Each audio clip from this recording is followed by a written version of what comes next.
Welcome back to another Music Maker video. It is Tone Tuesday. It's also Telecaster Tuesday. I'm here with my Warmoth Telly. I'm really impressed with this guitar, so I just play a lot. You might have seen, if you were tuning in last week, I was just playing it a ton last week, like every video.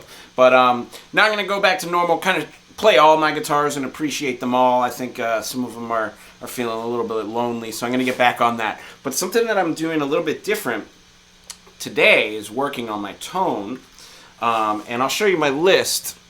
I show these lists every Tuesday just to show that I think most guitar players who are always striving to hit the next thing, we always just change up our routines, you know? So you'll see some stuff that's on there that's the same, and you'll see some stuff that's different. And today my different thing is tone. I'm doing some different work on tone. You'll notice that I'm wearing headphones in today's video. I don't usually do that.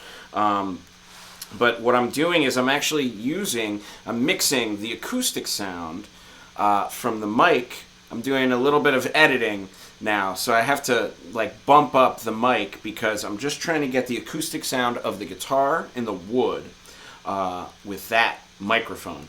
Then I also have stereo outputs going from one from my Boss Katana amp and the other one direct from my pedal board. So there's no pedals on at the moment. It's all just very clean. You'll probably notice there's no compression or reverb or anything like that. I like to keep everything clean with effects. If it's a song or something, I might put some stuff in later. Typically I do some reverb. But anyways, that said, it's, you know, for videos and stuff, I really like to just keep the tone very clean. So there's pretty much nothing on except for maybe things to bump the volume. And I think I have just a low cut on the EQ just to keep it a little, you know, keep some of those bass frequencies out of the mix there for when I export the final video. Other than that, it's just really just clean channel. So that said, here's what I love about this. I've been kind of experimenting with this for a couple of days, and I find that using the acoustic microphone, getting just the tone wood, you get like specifically the sound of the guitar and the wood of the guitar, right? Then using the DI, the direct channel, you get specifically like tone from the guitar with no other colors. And like I said, I have pedals here, but none of them are on, so there's no colors from the pedals happening at the moment. And I know that for me, I run a really clean circuit, so even though I'm running into pedals, there's no signal loss, or if there is any, it's not even detectable by my my DAW, because it reads the same level whether I go direct or whether I have the pedals. I test that out really thoroughly because I do want to be sure about that stuff. When you're on stage, you don't want to have like humming coming from stuff and then not know what it is, you know. So yeah, I always like run things direct and then run it through my pedals and make sure that it's the same. You know, calibrate, you know.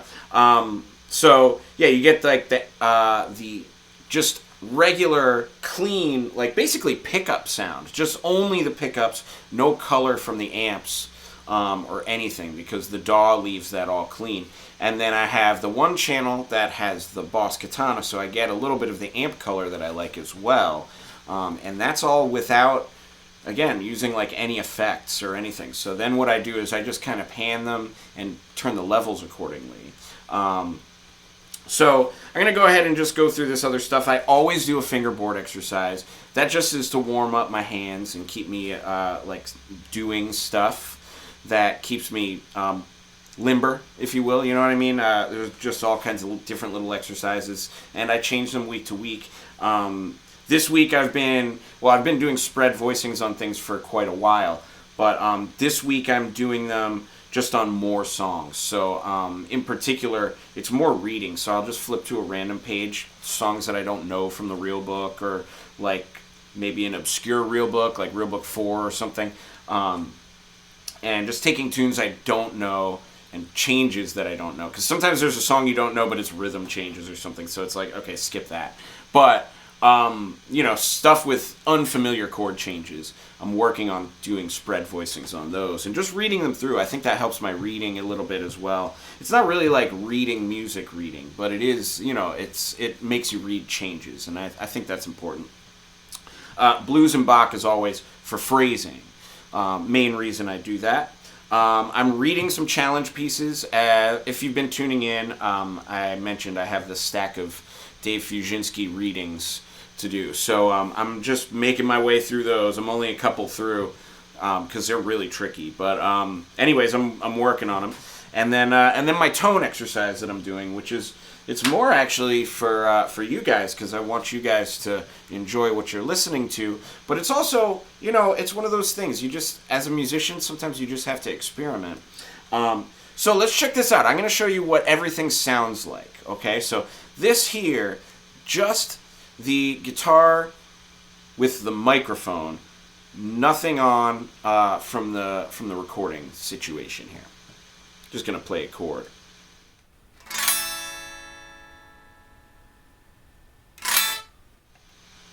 Next I have a sound just from the DI, and I'm going to use both pickups on just so you can really hear the sound of both pickups. This is the sound of just the Boss Katana amplifier, nothing else mixed in.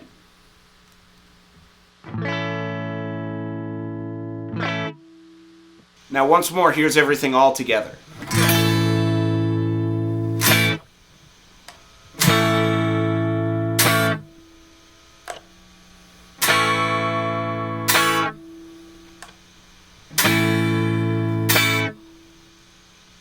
Anyways, that's going to wrap up Technique Tuesday for me today. I'm going to go ahead and play my way out. But please have a great day, and I'll see you tomorrow, Warmoth Wednesday. And pick up your guitar today. Let's jam.